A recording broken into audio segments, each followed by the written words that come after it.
আজকের এই সুন্দর ওয়েদারে রিকোড থেকে চলে এলো আমার জন্য একটা গিফট। অ্যাকচুয়ালি রিকোডের নতুন শপ ওপেন হচ্ছে কলকাতাতে, পার্ক স্ট্রিট এরিয়াতে। তো সেই জন্য ওরা আমাদের মতো কিছু মেকআপ আর্টিস্টদের ইনভাইট করছে অ্যান্ড তার সাথে পাঠাচ্ছে এই সুন্দর গিফটটা। তো চলো দেখে নিই আজকে রিকোড আমার জন্য কি কি গিফট পাঠালো। প্রথমেই বলি, এই ঝুড়িটা তো ভীষণ পছন্দ হয়েছে, বা মাহি ধরে রীতিমতো দেখতেই পাচ্ছ কীরমভাবে টানাটানি করছিল।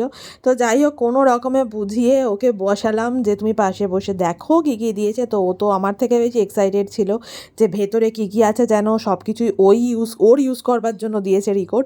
তো যাই হোক, ফাইনালি দেখো আমি আস্তে আস্তে জিনিসটা খুলছি অ্যান্ড প্রথমেই ভেতর থেকে যেটা বেরোলো সেটা হচ্ছে রিকোডের একটা ইনভিটেশন কার্ড। দেখতেই পাচ্ছ, প্রথমেই দেখা যাচ্ছে গ্র্যান্ড ওপেনিং বলে লেখাই আছে।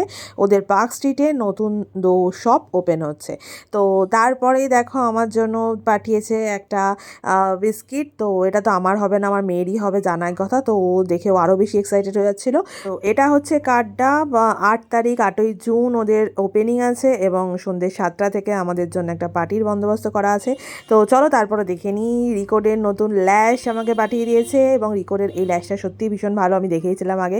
তো তার সাথে ছিল এই চকলেটের একটা বক্স, যাতে কিনা 10খানা ছোটো ছোটো চকলেট ছিল, ঠিক বড়ির মতো দেখতে চকলেটগুলো। তো চলো, ওয়াটার ক্রিম পাঠিয়ে দিয়েছে আমার জন্য। তার সাথে আর ছিল এখানে একটা রোজ গোল্ড বিউটি অয়েল। এই অয়েলটা কিন্তু মেকআপের বেসের সময় ইউজ করা যেতে পারে, ভীষণ ভালো। আচ্ছা, তার সাথে ছিল এসব বেস কনসিলার, আর তার সাথে ছিল এই ফেস ওয়াশটা। তো গিফটগুলো তোমার ভীষণ পছন্দ হয়েছে। তো তোমাদের কেমন লাগলো অবশ্যই কমেন্টে জানিও। আর কারা কারা রিকোড থেকে ইনভিটেশন পেলে অবশ্যই সেটা কিন্তু আমাকেও কমেন্টে জানিও। Thank you so much recode এই সুন্দর গিফটটার জন্য।